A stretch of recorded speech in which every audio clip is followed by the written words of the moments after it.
السلام عليكم ورحمة الله وبركاته. بسم الله الرحمن الرحيم. الحمد لله، الصلاة والسلام على رسول الله وعلى آله وصحبه أجمعين، أما بعد. أعوذ بالله من الشيطان الرجيم. يا أيها الذين آمنوا اتقوا الله حق تقاته ولا تموتن إلا وأنتم مسلمون. ഏറെ പ്രിയം നിറഞ്ഞ സഹോദരന്മാരെ, സത്യവിശ്വാസികളെ, അല്ലാഹു സുബ്ഹാനഹു വ തആലയുടെ നിയമ നിർദ്ദേശങ്ങൾ ജീവിതത്തിൻ്റെ രഹസ്യവും പരസ്യവുമായ മേഖലകളിൽ പാലിച്ചുകൊണ്ട് ജീവിക്കണമെന്ന് എന്നോടെന്ന പോലെ നിങ്ങൾ ഓരോരുത്തരെയും ഓർമ്മപ്പെടുത്തുകയാണ്. അതിന് അല്ലാഹു സുബ്ഹാനഹു വ തആല നമ്മെ എല്ലാം അനുഗ്രഹിക്കുമാറാവട്ടെ. അല്ലാഹു സുബ്ഹാനഹു വ തആലയുടെ അപാരമായ അനുഗ്രഹത്താൽ ഈ റമദാൻ മാസത്തിൽ ജീവിക്കാനും നോമ്പ് നിൽക്കാനുമുള്ള ഭാഗ്യവും ആരോഗ്യവും അവൻ നമുക്ക് നൽകിയിരിക്കുകയാണ്. ഈ മാസത്തെ പരിപൂർണമായി ഉപയോഗപ്പെടുത്തുന്ന അവൻ്റെ യഥാർത്ഥ മുത്തഖീങ്ങളിൽ അല്ലാഹു തആല നമ്മയെല്ലാം ഉൾപ്പെടുത്തി അനുഗ്രഹിക്കുമാറാവട്ടെ. മഹാനായ പ്രവാചകൻ സ്വല്ലല്ലാഹു അലൈഹി വസല്ലമ നമുക്ക് പറഞ്ഞു തന്ന ഒരു ഹദീസിൽ നമുക്കിങ്ങനെ വായിക്കാം: മൻ ജാഅ ബിൽ ഹസനതി ഫലഹു അശറു അംസാലിഹാ ഔ അസീദു. ആരെങ്കിലും ഒരു നന്മ കൊണ്ടുവന്നാൽ, ഒരു നന്മ ചെയ്താൽ, ആ നന്മക്ക് 10 മടങ്ങ് പ്രതിഫലം ഞാൻ നൽകുന്നതാണ്, അല്ലെങ്കിൽ അതിനേക്കാളും അധികമായി നൽകും. അല്ലാഹു തആല പറഞ്ഞു എന്ന് പറഞ്ഞ് നബി സല്ലല്ലാഹു അലൈഹി വസല്ലം പറയാണ്, ഒരു നന്മക്ക് അല്ലാഹു തആല 10 മടങ്ങാണ് പ്രതിഫലം നൽകുന്നത്, അല്ലെങ്കിൽ ആ 10നേക്കാളും കൂടുതൽ അല്ലാഹു തആല ആ അടിമക്ക് പ്രതിഫലം നൽകും. വമൻ ജാഅ ബിസ്സയ്യിഅ ഫജസാഉഹു സയ്യിഅത്തുൻ മിസ്ലുഹാ. എന്നാൽ ആരെങ്കിലും ഒരു തിന്മയാണ് ചെയ്തതെങ്കിൽ ആ തിന്മക്കും അതുപോലെ 10 കുറ്റമുണ്ടാകുമെന്നല്ല അല്ലാഹു തആല പറഞ്ഞത്. ആ തിന്മക്ക് ആ തിന്മയുടെ ശിക്ഷ മാത്രമാണ് ലഭിക്കുക. ഔ അഗ്ഫിറു, ചിലപ്പോൾ ആ തിന്മ ഞാൻ അവന് പുറത്തു കൊടുക്കുകയും ചെയ്യും, ശിക്ഷയിൽ നിന്ന് അല്ലാഹു തആല അവനെ ഇളവ് നൽകുകയും ചെയ്യും എന്ന് ഈ ഹദീസിലൂടെ പ്രവാചകൻ സ്വല്ലല്ലാഹു അലൈഹി വസല്ലം നമ്മളെ പഠിപ്പിച്ചു. സമാനമായ ആശയം വരുന്ന ഖുർആനിന്റെ ആയത്തുകളും നമുക്ക് കാണാം. മൻ ജാഅ ബിൽ ഹസനതി ഫലഹു അശറു അംസാലിഹാ വമൻ ജാഅ ബിസ്സയ്യിഅതി ഫലാ യുജ്സി ഇല്ലാ മിസ്ലഹാ വഹും ലാ യുദ്ലമൂൻ.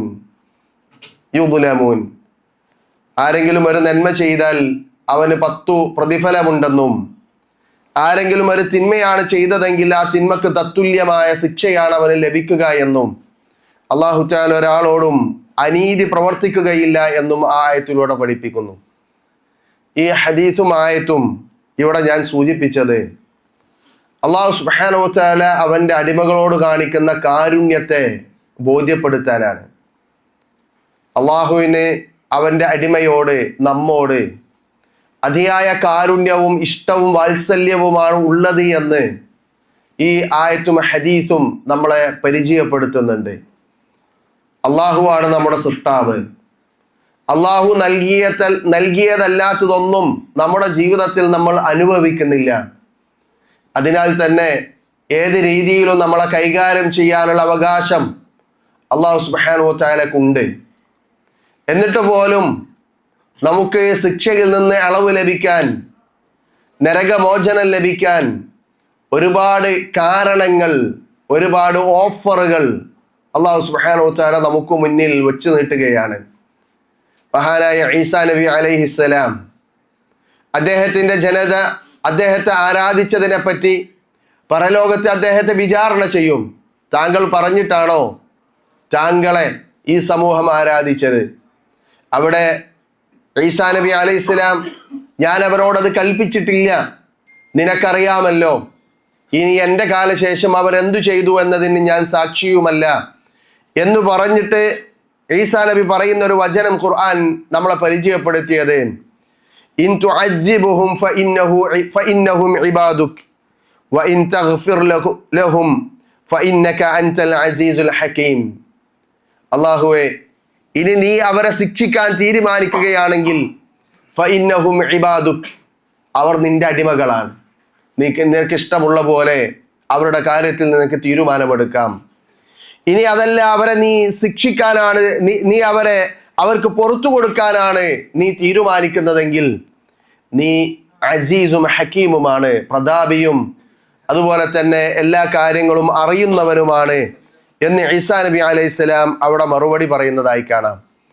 ഈ ഒരു കാര്യം ഇവിടെ ഞാൻ സൂചിപ്പിച്ചത് നേരത്തെ ഞാൻ പറഞ്ഞതുപോലെ തന്നെ അള്ളാഹുവിനെ സംബന്ധിച്ചിടത്തോളം നമ്മുടെ ജീവിതത്തിൽ ഏത് തീരുമാനമെടുക്കാനുള്ള അവകാശം നമ്മുടെ സൃഷ്ടാവ് നമുക്ക് അനുഗ്രഹങ്ങൾ നൽകിയവൻ എന്ന നിലയിൽ അള്ളാഹുവിനുണ്ട് എന്നിരിക്കെ നമുക്ക് ശിക്ഷയിൽ ഇളവ് നൽകുവാനുള്ള സാഹചര്യങ്ങളും അതിനുള്ള ഓഫറുകളുമാണ് അള്ളാഹുവിൻ്റെ കാരുണ്യം കാരണത്താൽ അള്ളാഹു തആല നമുക്ക് മുന്നിൽ ചൊരിഞ്ഞുകൊണ്ടിരിക്കുന്നത്.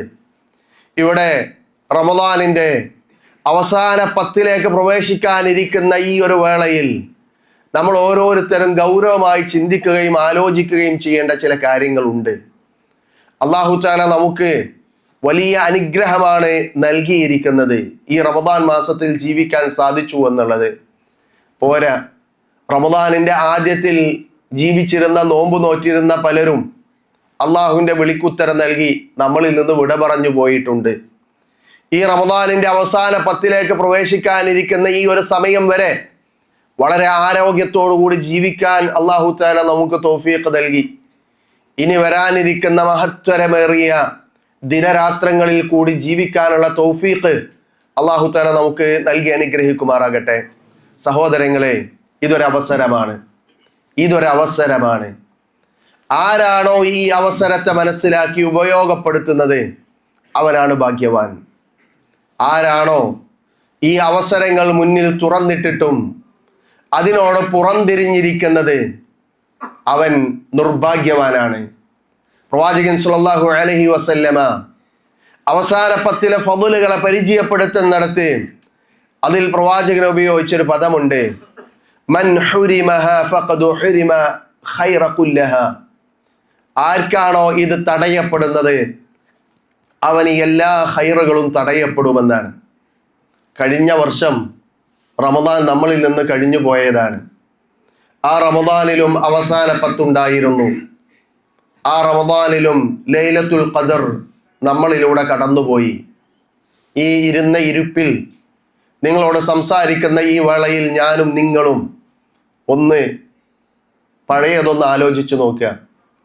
എനിക്ക് ആ അവസാന 10 ഉപയോഗിക്കാൻ പറ്റിയിട്ടുണ്ടോ ഇല്ലേ?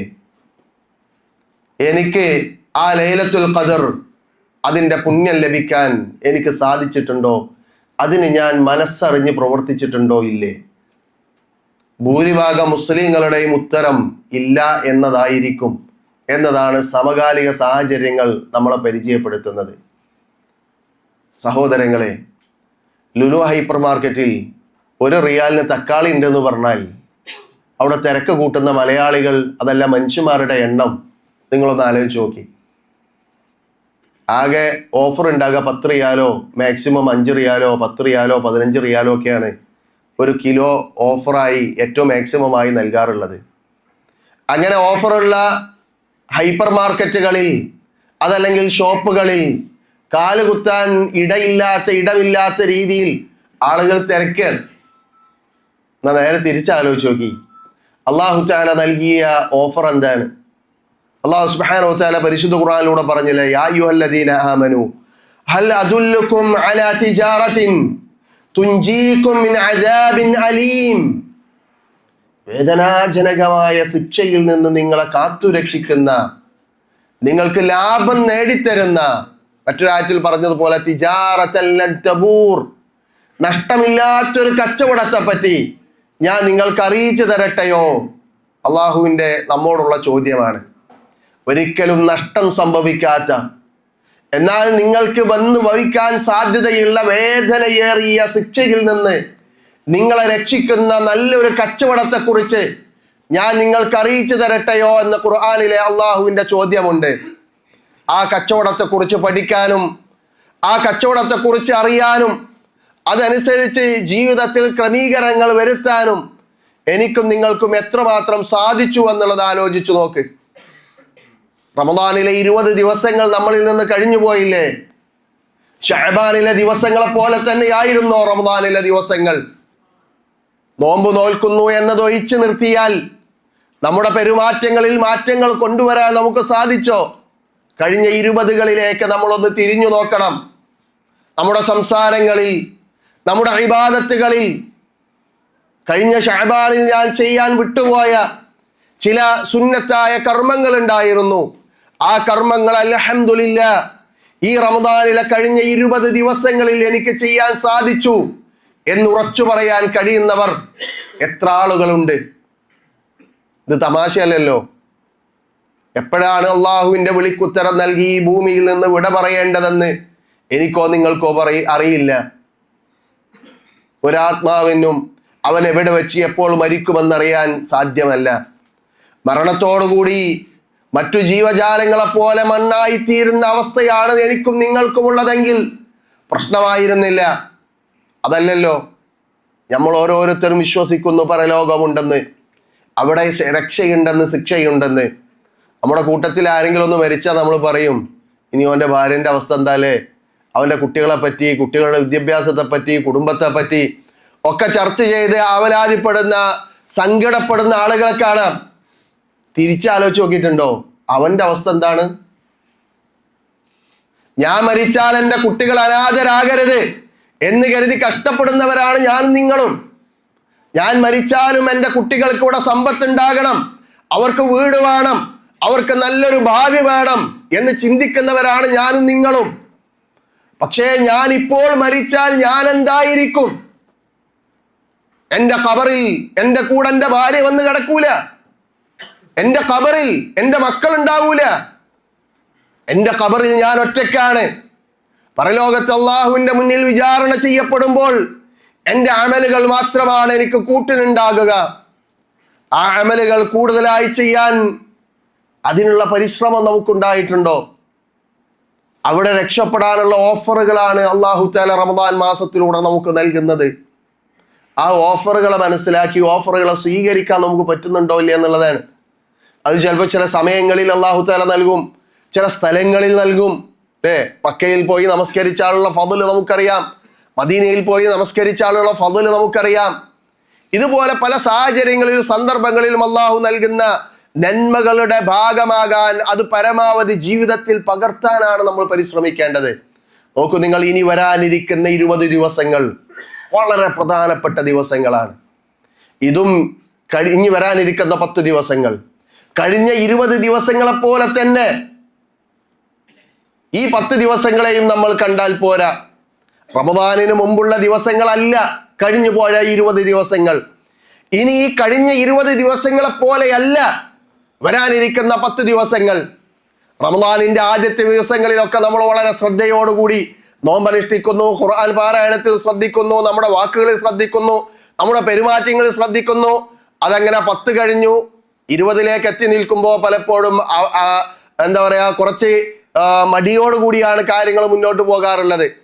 ആദ്യത്തിലുള്ള ആവേശമോ ആദ്യത്തിലുള്ള ഉന്മേഷമോ പലപ്പോഴും ആളുകളിൽ കണ്ടുവരാറില്ല. എന്നാൽ സഹോദരങ്ങളെ, ഇനി വരാനിരിക്കുന്ന 10 ദിവസം എന്ന് പറഞ്ഞാൽ അല്ലാഹു തആല നമുക്ക് നമ്മുടെ മുന്നിൽ വെച്ച് നീട്ടുന്ന ഏറ്റവും വലിയ ഓഫറുകളാണ്. നമുക്കറിയില്ല, ലൈലത്തുൽ ഖദർ, ലൈലത്തുൽ ഖദ്രി ഖൈറും മിൻ അൽഫി ഷഹർ. അല്ലാഹു തആല അവന്റെ ഖുർആനിലൂടെ നമുക്കൊക്കെ അറിയാവുന്ന ആയത്തിലൂടെ നമ്മളെ പഠിപ്പിച്ചതാ. ചെറുപ്പം മുതലേ ചൊല്ലിപ്പോരുന്ന വചനം. എന്താണ് ഈ 1000 മാസം? എത്ര വർഷം ഉണ്ടാകുന്ന എപ്പോഴെങ്കിലും ഒന്ന് കാൽക്കുലേറ്റ് ചെയ്ത് നോക്കിയിട്ടുണ്ടോ? 80 വർഷം. ഒരു മനുഷ്യൻ നിൽക്കാതെ അമല് ചെയ്താൽ കിട്ടുന്ന പ്രതിഫലം. ഒരു മനുഷ്യന്റെ ആയുസ് ആലോചിച്ച് നോക്കി നിങ്ങൾ. 60നും 70നും ഇടയിലാണ് മുസ്ലിം ഉമ്മത്തിന്റെ ആയുസ് അല്ലെങ്കിൽ പ്രവാചകൻ സല്ലല്ലാഹു അലൈഹി വസല്ലമയുടെ കാലശേഷമുള്ള മനുഷ്യന്റെ ആയുസ് എന്ന് പ്രവാചകൻ സല്ലല്ലാഹു അലൈഹി വസല്ലമയുടെ ഹദീസിൽ നമുക്ക് വായിക്കാൻ പറ്റും. 80 കൊല്ലം, ആ 60ഉം 70ഉം എന്ന് പറഞ്ഞാൽ തന്നെ കുട്ടിപ്രായവും ഉറക്കവും ഇങ്ങനെയുള്ള ഒരുപാട് കാര്യങ്ങൾ അവനിൽ നിന്ന് കഴിഞ്ഞു പോകാനുണ്ട്. പക്ഷെ ഒരൊറ്റ രാത്രിയിലെ അമലിന് അള്ളാഹു നമ്മുടെ മുന്നിൽ വെച്ച് നീട്ടിയ ഓഫറാണ്. കഴിഞ്ഞ കൊല്ലവും നമ്മളിൽ കഴിഞ്ഞു പോയിട്ടുണ്ട് ഈ 10 ദിവസങ്ങൾ. ഇനി നമ്മുടെ മുന്നിൽ അള്ളാഹു തആല നമ്മുടെ മുന്നിൽ വെച്ച് നീട്ടുകയാണ് ഈ 10 ദിവസത്തെ ഓഫർ. അതിനെ സ്വീകരിക്കാൻ ആരെല്ലാം തയ്യാറുണ്ട് എന്നതാണ് ഗൗരവമായി ചിന്തിക്കേണ്ടത്. അതുകൊണ്ട് എനിക്ക് നിങ്ങളോട് സൂചിപ്പിക്കാനുള്ളത്, എന്നോടെന്ന പോലെ ഈ വരാനിരിക്കുന്ന 10 ദിവസങ്ങൾക്ക് വേണ്ടി നമ്മൾ ഒരുങ്ങണം. പ്രവാചകൻ സല്ലല്ലാഹു അലൈഹി വസല്ലമ അങ്ങനെ ആയിരുന്നു എന്ന് ഹദീസുകൾ നമ്മളെ പഠിപ്പിക്കുന്നുണ്ട്. ഒന്നാമതായി അള്ളാഹുവിനെ സ്തുതിച്ചുകൊണ്ടിരിക്കുക. അള്ളാഹുവേ, ഈ റമദാനിൽ ജീവിക്കാനുള്ള ആഫിയത്തോടെ, ആരോഗ്യത്തോടെ, ഈമാനോടെ എന്തൊക്കെ ഭാഗ്യം അള്ളാഹു നമുക്ക് നൽകി. ആലോചിച്ച് നോക്കി. ചില ആളുകൾ അള്ളാഹു തആല ജീവിപ്പിച്ചിട്ടില്ല, അവരെ അതിനു മുമ്പ് മരിപ്പിച്ചു. ചില ആളുകൾ ജീവിച്ചിരിക്കുന്നു, പക്ഷെ അവർക്ക് ആഫിയത്തിൽ, ആരോഗ്യമില്ല, കൂടുതൽ അമൽ ചെയ്യാനുള്ള ആരോഗ്യമില്ലാത്ത അവസ്ഥ ഉണ്ട്. ചില ആളുകൾക്ക് ജീവനുണ്ട്, ആഫിയത്തും ഉണ്ട്, പക്ഷെ അവർ ഈമാനികമായി ക്ഷയിച്ചു പോയിട്ടുണ്ട്, അല്ലെങ്കിൽ അവർ മറ്റു മതങ്ങളിലേക്കോ കുഫറിലേക്കോ കടന്നുപോയ ആളുകളുണ്ട്. ഇതൊന്നുമില്ലാതെ ഈമാനും ആഫിയത്തും അതുപോലെ തന്നെ സിഹത്തും ആരോഗ്യത്തോടുകൂടെ ഈ റമദാനിൽ ജീവിക്കാനുള്ള ഭാഗ്യം അള്ളാഹു തആല എനിക്കും നിങ്ങൾക്കും നൽകി. അള്ളാഹുവിനെ സ്തുതിച്ചാൽ എത്ര സ്തുതിച്ചാലും മതിയാകൂല. അതോടൊപ്പം ഇന്നു മുതൽ നമ്മൾ പ്രാർത്ഥിക്കുക, വരാനിരിക്കുന്ന 10 ദിവസങ്ങൾ അള്ളാഹുവേ, അതിൽ കൂടുതൽ അമൽ ചെയ്യാനുള്ള തൗഫീഖിനെ നീ എനിക്ക് നൽകണേ. അല്ലാഹുമ്മ അഇന്നി അലാ ദിക്രിക വശുക്രിക വഹുസ്നി ഇബാദതിക. എല്ലാ നിസ്കാര ശേഷം നമ്മൾ പ്രാർത്ഥിക്കുകയാണ്, മനസ്സറിഞ്ഞ് പ്രാർത്ഥിക്കുക. പ്രത്യേകിച്ച് ഈ 10 ദിവസങ്ങളെ മുന്നിൽ കണ്ട്, ലൈലത്തുൽ ഖദറിനെ മുന്നിൽ കണ്ട് ആത്മാർത്ഥമായി അള്ളാഹിനോട് പറയാം, അള്ളാഹുവിനോട് സഹായത്തെ തേടുക. അള്ളാഹിന്റെ തൗഫീഖ് ഇല്ലാതെ ഒന്നും ചെയ്യാൻ കഴിയില്ല. അതുകൊണ്ട് അള്ളാഹിന്റെ തൗഫീഖിന് വേണ്ടി പ്രാർത്ഥിക്കുക. അല്ലാഹുമ്മ അഇന്നി, അള്ളാഹുവേ നീ എന്നെ സഹായിക്കണേ, അലാ ദിക്രിക്, നിനക്ക് ദിക്ർ ചെല്ലാൻ, നിന്നെ സ്മരിക്കാൻ, നിന്നെ ഓർക്കാൻ, അലാ ദിക്രിക വശുക്രിക, നിനക്ക് ശുക്ർ ചെയ്യാൻ, നന്ദി കാണിക്കാൻ, വഹുസ്നി ഇബാദതിക്, ഏറ്റവും നല്ല രീതിയിൽ നിനക്ക് ഇബാദത്ത് ചെയ്യാൻ, അതിനുള്ള തൗഫീഖ്, അതിനുള്ള സഹായം അല്ലാഹുവേ നീ എനിക്ക് നൽകണമേ എന്ന് ആത്മാർത്ഥമായി നമ്മൾ പ്രാർത്ഥിച്ചുകൊണ്ടിരിക്കുക. ഈ 10 ദിവസങ്ങളും ജീവിക്കാനുള്ള ഭാഗ്യം നമുക്ക് കിട്ടിയാൽ ജീവിതത്തിൽ ഏറ്റവും വലിയ ഭാഗ്യം അതായിരിക്കുമെന്ന് നമ്മൾ മനസ്സിലാക്കുക. ഒരു കാര്യത്തിൽ നമുക്ക് കൂടുതൽ അതിന് എഫേർട്ട് ഇടണമെങ്കിൽ, അതിന് പരിശ്രമിക്കണമെങ്കിൽ ആദ്യം അതിൻ്റെ ഫദ്ല് നമ്മൾ അറിയണം. അപ്പോഴാണ് അതിനോടൊരു ഇഷ്ടം വേണം, അതിനോടൊരു താല്പര്യം വേണം. ആ ഇഷ്ടവും താല്പര്യവുമാണ് നമ്മളെ പ്രവർത്തിപ്പിക്കുക. അതുകൊണ്ട് സഹോദരങ്ങളെ, ഈ 10 ദിവസങ്ങൾക്ക് വേണ്ടി നമ്മൾ ഒരുങ്ങണം. നബി സല്ലല്ലാഹു അലൈഹി വസല്ലമയുടെ സ്വഭാവത്തെ പറ്റി ആയിഷ റളിയല്ലാഹു അൻഹ പറയുന്ന ഹദീസുകൾ നമുക്ക് കാണാൻ കഴിയും. ഒരു ഹദീസിൽ ആയിഷ റളിയല്ലാഹു അൻഹ പറഞ്ഞത്, കാന റസൂലുള്ളാഹി സ്വല്ലല്ലാഹു അലൈഹി വസല്ലമ യജ്തഹിദു ഫിൽ അശരി മാ ലാ യജ്തഹിദു ഫി ഗൈരിഹി. ഈ അവസാന 10-ൽ പ്രവാചകൻ സ്വല്ലല്ലാഹു അലൈഹി വസല്ലമ ഏറ്റവും നന്നായി പരിശ്രമിച്ചിരുന്നു, അതല്ലാത്ത ദിവസങ്ങളിൽ പരിശ്രമിച്ചതിനേക്കാളും കൂടുതൽ. റമദാനിലെ ബാക്കി 20 ദിവസങ്ങളിൽ നബി ഒരുപാട് അമലുകൾ ചെയ്തിട്ടുണ്ട്. ആ അമലുകളെക്കാൾ കൂടുതൽ അമലുകൾ ചെയ്യാൻ ഈ അവസാന 10-ൽ പ്രവാചകൻ സല്ലല്ലാഹു അലൈഹി വസല്ലമ ശ്രദ്ധ കാണിച്ചിരുന്നു എന്ന് ആയിഷ റളിയല്ലാഹു അൻഹ നമ്മളെ പഠിപ്പിക്കുകയാണ്. മറ്റൊരു ഹദീസിൽ ആയിഷ റളിയല്ലാഹു അൻഹ തന്നെ പറയാണ്, ഇദാ ദഖലത്തിൽ അശറു, ഈ അവസാന 10 സമാഗതമായാൽ നബി സല്ലല്ലാഹു അലൈഹി വസല്ലം എന്താ ചെയ്യാന്നറിയോ? ശദ്ദ മിഅ്ദറഹു അഹ്യൽ ലൈല വഅയ്ഖദ അഹ്ലഹു. നബി സല്ലല്ലാഹു അലൈഹി വസല്ലം തൻ്റെ അരയൊന്ന് മുറുക്കിയെടുക്കും. 2 രീതിയിലാണ് പണ്ഡിതന്മാർ അതിനെ വ്യാഖ്യാനിച്ചത്. ഒന്ന്, അമലുകൾ ചെയ്യാനുള്ള ഒരു പരിശ്രമമാണ്, അതിനുള്ള ഒരു ഒരുക്കമാണ് എന്ന അർത്ഥത്തിൽ. നമ്മളറിയില്ലേ, അരയും തലയും മുറുക്കി ഇറങ്ങുക എന്ന് പറയില്ലേ, ആ ഒരു അർത്ഥം പണ്ഡിതന്മാർ അതിന് നൽകിയിട്ടുണ്ട്. മറ്റൊന്ന്, ഭാര്യമാരിൽ നിന്നൊക്കെ വിട്ടുനിന്ന് ഇബാദത്തിന് വേണ്ടി മാത്രം ഒഴുകുക, ആ ഒരു അർത്ഥവും പണ്ഡിതന്മാർ ആ ഒരു പദത്തിന് വിശദീകരിച്ചതായി നമുക്ക് കാണാൻ പറ്റും. എന്തായിരുന്നാലും നമ്മെ സംബന്ധിച്ചിടത്തോളം ഈ 2 കാര്യവും പ്രധാനമാണ്. നമ്മൾ ഒന്നാമതായി ചെയ്യേണ്ടത് അതാണ്. ഇനിയുള്ള 10 ദിവസങ്ങൾ എനിക്ക് കൂടുതൽ അമൽ ചെയ്യണം, കൂടുതൽ അമൽ ചെയ്യണമെന്ന ഒരു നിശ്ചയദാർഢ്യം, അതിനുള്ള ഒരു ഒരുക്കവും അതിനുള്ള ഒരു തീരുമാനവും ഇത് വേറെ ആരും എടുക്കേണ്ടതല്ല. ഞാൻ അമൽ ചെയ്യണമെങ്കിൽ ഞാനാണ് തീരുമാനിക്കേണ്ടത്. നിങ്ങൾ ഓരോരുത്തരും അമൽ ചെയ്യണമെങ്കിൽ നിങ്ങൾ ഓരോരുത്തരുമാണ് തീരുമാനിക്കേണ്ടത്. കൂട്ടത്തിൽ അള്ളാഹുവിനോടുള്ള പ്രാർത്ഥനയാണ് വേണ്ടത്. അങ്ങനെ അതിന് നമ്മൾ ഒരുങ്ങുക. എന്നിട്ടോ അഹ്യല്ലൈല, രാത്രിയെ സജീവമാക്കിയിരുന്നു നബി. ഈ അവസാന 10 രാത്രികളിൽ നബി അധികം ഉറങ്ങാറുണ്ടായിരുന്നില്ല. രാത്രി മുഴുവൻ ഇബാദത്തിന് വേണ്ടി മാറ്റിവെച്ചിരുന്നു. നമ്മുടെ സാഹചര്യവും സന്ദർഭവും അനുസരിച്ച് എത്രമാത്രം നമുക്ക് രാത്രിയിൽ ഇബാദത്തിൽ മുഴുകിയിരിക്കാൻ കഴിയോ അത്രയും സമയം ഇബാദത്തിന് വേണ്ടി മാറ്റിവെക്കാൻ പറ്റണം. എന്തൊക്കെ ഇബാദത്തുകളാണ് നമുക്ക് ചെയ്യാൻ പറ്റുക? അതിൽ ഏറ്റവും പ്രധാനമാണ് ഖിയാമുൽ ലൈൽ, രാത്രി നമസ്കാരം. രാത്രി നമസ്കാരത്തെ പറ്റി നബി പറഞ്ഞത്, മൻ ഖാമ ലൈലത്തുൽ ഖദ്രി, ലൈലത്തുൽ ഖദ്റിൽ ആരെങ്കിലും ഖിയാമുൽ ലൈൽ നിർവഹിച്ചാൽ അവന്റെ മുൻകഴിഞ്ഞു പോയ പാപങ്ങളെല്ലാം പുറത്തു കൊടുക്കുമെന്ന് നബി സല്ലല്ലാഹു അലൈഹി വസല്ലം നമ്മളെ പഠിപ്പിച്ചിട്ടുണ്ട്. നബിയുടെ രാത്രി നമസ്കാരം എന്ന് പറഞ്ഞാൽ ആ രാത്രി മുഴുവൻ നബി നിന്ന് നമസ്കരിച്ചുവെന്നൊക്കെ ഹദീസുകളിൽ നിന്ന് നമുക്ക് മനസ്സിലാക്കാൻ പറ്റും. നമ്മുടെ കഴിവിന്റെ പരമാവധി, ഓരോരുത്തർക്കുമുള്ള സാഹചര്യവും സന്ദർഭവും അവനവനാണ് അറിയാൻ പറ്റുക. അതിനനുസരിച്ച് എത്രത്തോളം നമുക്ക് നമസ്കരിക്കാൻ കഴിയോ അത്രയും നേരം നമസ്കാരത്തിൽ മുഴുകാൻ പറ്റണം. രണ്ടാമത്തത് ഖുർആനുമായിട്ടുള്ള ബന്ധമാണ്. റമദാൻ മാസം എന്ന് പറഞ്ഞാൽ തന്നെ ഖുർആന്റെ മാസമാണ്. ലൈലത്തുൽ ഖദ്ർ എന്ന് പറഞ്ഞാലോ ഖുർആൻ ഇറങ്ങിയ ദിവസമാണ്, ഖുർആൻ ഇറങ്ങിയ രാവാണ്. അതുകൊണ്ട് തന്നെ ഈ അവസാന 10 ഖുർആൻ ഓത്തിനെ നമ്മൾ കൂടുതലായി ജീവിതത്തിന്റെ ഭാഗമാക്കേണ്ടതാണ്. ഇപ്പോ മനസ്സ് തട്ടൊന്ന് ആലോചിച്ച് നോക്കി, ഒരു ഖത്തം തീർത്ത് എത്ര ആളുകൾ ഈ കൂട്ടത്തിലുണ്ടെന്ന് കൈ പൊന്തിക്കാൻ പറഞ്ഞാൽ എത്ര ആൾ പൊന്തിക്കും? പോട്ടെ, ഓരോ ദിവസവും ഓരോ ജുസു ഓതി വന്ന് 20 വരെ എത്തി നിൽക്കുന്നവർ എത്ര ആളുണ്ട്? എൻ്റെ ഖുർആൻ ഓത്ത് ഇപ്പോൾ എവിടെ എത്തി നിൽക്കുന്നു? പലരും തുടങ്ങിയിട്ട് തന്നെ ഉണ്ടാവില്ല. ബക്രയില് ആദ്യത്തെ ദിവസം തുടങ്ങിയതാണ്, 1-2 ജുസു പോയി.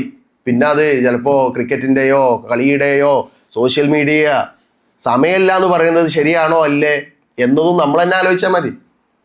നമുക്ക് ജോലിയുണ്ട്, ശരി, ജോലി കഴിഞ്ഞാലും നമുക്ക് സമയമുണ്ട്. മറ്റു പലതിനും നമ്മൾ ചെലവഴിക്കുന്ന സമയങ്ങളുണ്ടല്ലോ.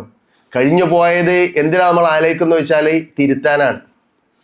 കഴിഞ്ഞു പോയത് തിരുത്താനുള്ള വലിയൊരു അവസരം ഇപ്പോൾ നമുക്കുണ്ട്. 10 ദിവസം കഴിഞ്ഞിട്ട് പിന്നെ ആലോചിച്ചിട്ട് കാര്യമില്ല. ഈ 10 ദിവസവും നമ്മളിൽ നിന്ന് കഴിഞ്ഞു പോകും. അതിന് നമ്മൾ പ്രത്യേകിച്ച് ഒന്നും ചെയ്യേണ്ട ആവശ്യമൊന്നുമില്ല, അത് സമയം അങ്ങനെ പോയിക്കോളും.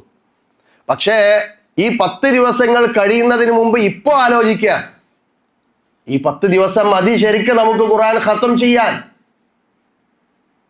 ഒന്ന് പരിശ്രമിക്കാൻ. ഇപ്പോൾ നമ്മൾ നാട്ടിലേക്ക് വിളിക്കുന്നതാണെങ്കിൽ നമുക്ക് കുറയ്ക്കാം. നബി പറഞ്ഞില്ലേ, കുടുംബത്തിൽ നിന്ന് നബി മാറി നിൽക്കും.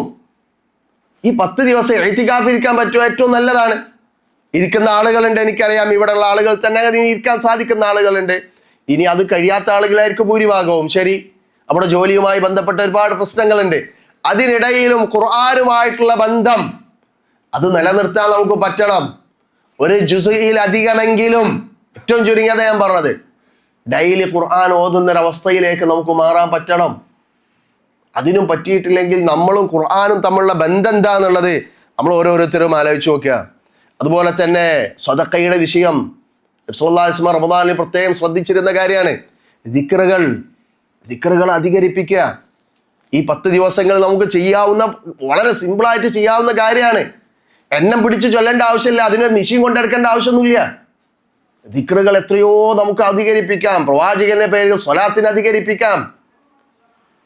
ഇങ്ങനെ അള്ളാഹുവിനോട് ആത്മാർത്ഥമായി പ്രാർത്ഥിക്കുക. ഒറ്റയ്ക്കിരുന്ന് രാത്രിയിൽ അന്ത്യാമങ്ങളിൽ ഇരുന്ന് അള്ളാഹിനോട് പ്രാർത്ഥിക്കുക എന്ന് പറഞ്ഞാൽ അതിനേക്കാളും വലിയ ഫضൽ എന്താണുള്ളത്? പ്രവാചകൻ സല്ലല്ലാഹു അലൈഹി വസല്ലം പഠിപ്പിച്ച എന്താ? രാത്രിയുടെ അവസാന യാമമാകുമ്പോൾ അള്ളാഹു സുബ്ഹാനഹു വ തആല 1-ാം ആകാശത്തേക്ക് ഇറങ്ങി വരും. ആരുണ്ടെന്നോട് ചോദിക്കാൻ ഞാൻ അവന് ഉത്തരം നൽകാം, ആരുണ്ടെന്നോട് പാപമോചനം തേടാൻ ഞാൻ അവന്റെ പാപം പുറത്തു കൊടുക്കാം എന്ന് അള്ളാഹു സുബ്ഹാനഹു വ തആല പറയുന്ന സമയമാണത്. ആ സമയം നമ്മൾ ഷോപ്പിങ്ങിലാണ്, ആ സമയം നമ്മൾ മറ്റു പല കാര്യങ്ങളിലുമാണ്. ഭൗതികമായ പലതും നമ്മളൊന്ന് പ്ലാൻ ചെയ്യുകയാണെങ്കിൽ, നമ്മൾ കരുതി കൂട്ടി പ്ലാൻ ചെയ്യുകയാണെങ്കിൽ സമയമുണ്ട് നമ്മുടെ മുന്നിൽ. ആ സമയത്തെ പരമാവധി ഉപയോഗപ്പെടുത്താൻ ഈ കാര്യങ്ങളിലൊക്കെ നമ്മൾ ശ്രദ്ധിക്കണം. ലൈലത്തുൽ ഖദർ റമദാനിന്റെ അവസാന 10-ലാണുള്ളത്. ചില പണ്ഡിതന്മാർ പറഞ്ഞത് ആ അവസാന 10-ലെ മുഴുവൻ ദിവസങ്ങളും നിങ്ങൾ അത് പ്രതീക്ഷിക്കണം എന്നാണ്. 27-ാം രാവിനാന്ന് അഭിപ്രായമുള്ളവരുണ്ട്, 21-ാം രാവിനാന്ന് അഭിപ്രായമുള്ളവരുണ്ട്. ഒറ്റയിട്ട രാവിലാണെന്ന ഹദീസുകൾ പ്രയോഗങ്ങൾ നമുക്ക് കാണാം. പക്ഷെ ഏറ്റവും നല്ലത് എന്താണെന്ന് അറിയാം നമുക്ക്? ഈ 10 ദിവസവും ലൈലത്തുൽ ഖദർ ആകാമെന്ന് പ്രതീക്ഷിക്കുക. എന്നിട്ട് ആ 10 ദിവസത്തിന് വേണ്ടി പ്രവർത്തിക്കുക. 27-നാണ് ലൈലത്തുൽ ഖദർ എന്ന് കരുതി നിൽക്കുന്ന ആള് 21-ന് ലൈലത്തുൽ ഖദർ കഴിഞ്ഞു പോയിട്ടുണ്ടെങ്കിൽ എന്തായിരിക്കും അവന്റെ അവസ്ഥ? 27-നാന്ന് ഉറപ്പിച്ചു പറയാൻ ആരെടുത്ത് തെളിവില്ല. അതുകൊണ്ട് തന്നെ ഈ 10 ദിവസങ്ങളിൽ ലൈലത്തുൽ ഖദർ ഉണ്ടായേക്കാം. ആ ലൈലത്തുൽ ഖദറിൽ എനിക്ക് നന്മകൾ അധികരിപ്പിക്കണം. ഒരു നന്മക്ക് 1000 മാസങ്ങളെക്കാൾ പുണ്യമുള്ള ആ ദിവസം അത് എനിക്ക് നഷ്ടപ്പെട്ടുകൂടാ എന്ന ഒരു ആത്മാർത്ഥതയും എന്ന ഒരു നിശ്ചയദാർഢ്യവും തീരുമാനവുമാണ് നമ്മൾ ഓരോരുത്തരും എടുക്കേണ്ടത്. അല്ലെങ്കിൽ എന്താ അറിയോ? അല്ലെങ്കിൽ നഷ്ടം നമുക്ക് തന്നെ ആയിരിക്കും. ആരുമില്ലാത്ത ആ സമയത്ത് നമ്മുടെ കൂടെ ആരുണ്ടാവൂല. യുബസ്സറൂനഹും യവദ്ദുൽ മുജ്രിമു ലൗ യഫ്തദി മിൻ അദാബി ബിബനി. ഈ ഖിയാമത്ത് നാളിൽ എത്തുമ്പോൾ മുജ്രിമീങ്ങളായ ആളുകളെ പറ്റി അല്ലാഹു തആല പറയുന്നുണ്ട്, അന്ന് മനുഷ്യൻ ചിന്തിച്ചു പോകുന്നതാണ്, എൻ്റെ മക്കളെ പകരം കൊടുത്തിട്ട് അള്ളാഹിന്റെ ശിക്ഷയിൽ നിന്ന് എനിക്ക് രക്ഷപ്പെടാൻ സാധിച്ചെങ്കിൽ എന്ന്. അല്ലെങ്കിൽ എൻ്റെ ഭാര്യയെ, എൻ്റെ സഹോദരനെ, എൻ്റെ കുടുംബത്തെയൊക്കെ പകരം കൊടുത്തിട്ടേ ഈ ശിക്ഷയിൽ നിന്ന് രക്ഷപ്പെടാൻ എനിക്ക് പറ്റുമായിരുന്നെങ്കിൽ എന്നവൻ ആഗ്രഹിച്ചു പോകുന്നതാണ്, ശിക്ഷയുടെ കാഠിന്യം കാരണത്താൽ. അവിടെ നമുക്ക് രക്ഷ ഉണ്ടാകുക ഈ ലൈലത്തുൽ ഖദർ ആയിരിക്കും. ഈ അവസാന 10-ൽ നമ്മൾ ചെയ്യുന്ന അമലുകളായിരിക്കും. അതുകൊണ്ട് ഞാൻ സുദീർഘമായി പറയാൻ ഞാൻ അവസാനിപ്പിക്കുകയാണ്. സഹോദരങ്ങളെ, ഈ പറഞ്ഞതൊക്കെ ഞാൻ എന്നോടെന്ന പോലെ നിങ്ങൾ ഓരോരുത്തരോടാണ്. നമുക്ക് മുന്നിലുള്ള ഏറ്റവും വലിയൊരു ഓപ്പർച്യൂണിറ്റിയാണ്, ഏറ്റവും വലിയൊരു അവസരമാണ്. ഇതിനേക്കാളും വലിയ ഓഫർ ഇനി ലോകത്ത് നമുക്ക് വേറെ ആരും നൽകാനില്ല. അത്രയും വലിയൊരു ഓഫറാണ് നമ്മോട് കരുണയുള്ള നമ്മുടെ റബ്ബായ അല്ലാഹു സുബ്ഹാനഹു വ തആല നമ്മുടെ മുന്നിൽ വെച്ച് നീട്ടിയിരിക്കുന്നത്. അതിനോട് മുഖം തിരിക്കാനാണ് നമ്മുടെ ഭാവമെങ്കിൽ അള്ളാഹുവിൻ്റെ പ്രവാചകൻ പറഞ്ഞ പോലെ ഒരു ഖൈറും പിന്നെ നമ്മുടെ ജീവിതത്തിൽ ഉണ്ടാവില്ല. അല്ല, അതെനിക്ക് വേണമെന്ന നീയത്തോടു കൂടിയാണ് നമ്മൾ ഇറങ്ങിത്തിരിക്കുന്നതെങ്കിൽ തീർച്ചയായും അള്ളാഹുവിൻ്റെ സഹായം നമ്മോടൊപ്പം ഉണ്ടാകും. നമ്മളൊന്ന് പരിശ്രമിച്ചങ്ങ് തുടങ്ങിയാൽ മതിയാവും. പിന്നെ നമ്മൾ അറിയാത്ത രീതിയിൽ അതിനുള്ള സാഹചര്യങ്ങൾ നമ്മുടെ മുന്നിലേക്ക് അള്ളാഹു കൊണ്ടുവന്ന് തരും. അതിന് നമ്മൾ ഇറങ്ങുക എന്നുള്ളതാണ് പ്രധാനം. അതുകൊണ്ട് വരാനിരിക്കുന്ന ദിവസങ്ങൾ ആ രീതിയിൽ നമ്മൾ കാണാം. ഒറ്റ കാര്യം കൂടെ സാന്ദർഭികമായി ഓർമ്മപ്പെടുത്താണ്. 27 രാവ് എന്ന് പറഞ്ഞിട്ട് അങ്ങാടികളിലേക്കോ അല്ലെങ്കിൽ പാടങ്ങളിലേക്കോ വിളിച്ചിട്ട് ആളുകളുടെ കീശയും സമ്പത്തും ചൂഷണം ചെയ്യുന്ന ആളുകളെ കൂടെ നമ്മൾ കരുതിയിരിക്കണം. നബി സല്ലല്ലാഹു അലൈഹി വസല്ലം ഈ അവസാന 10 എന്ന് പറഞ്ഞാൽ പള്ളിയിൽ മാത്രം ഇരുന്നിട്ടുള്ള പതിവാണ് നബിയുടേത്. പള്ളിയിൽ ഇത്തികാഫിരിക്കായിരുന്നു നബിയും സഹാബത്തും. അവരാരും പാടങ്ങളിലേക്ക് വിളിച്ചിട്ടോ അതല്ലാതെയോ ആളുകളെ ചൂഷണം ചെയ്യുന്ന അവസ്ഥയായിരുന്നില്ല ഉണ്ടായിരുന്നത്. നമ്മുടെ ഈമാനെ നമ്മൾ സംരക്ഷിക്കണം. നമ്മുടെ ഈമാന് നഷ്ടപ്പെട്ടു പോകാതെ നമ്മൾ സൂക്ഷിക്കണം. ഈ 10 ദിവസങ്ങളെ നമ്മൾ പരമാവധി ഉപയോഗപ്പെടുത്തുക. അല്ലാഹു സുബ്ഹാനഹു വ തആല നമുക്കെല്ലാം അതിന് തൗഫീഖ് നൽകി അനുഗ്രഹിക്കുമാറാകട്ടെ. അല്ലാഹു സുബ്ഹാനഹു വ തആല അനുഗ്രഹിക്കട്ടെ. അസ്സലാമു അലൈക്കും വറഹ്മത്തുള്ളാഹി വബറകാതുഹു. വൽഹംദുലില്ലാഹി റബ്ബിൽ ആലമീൻ. അസ്സലാമു അലൈക്കും വറഹ്മത്തുള്ളാഹി.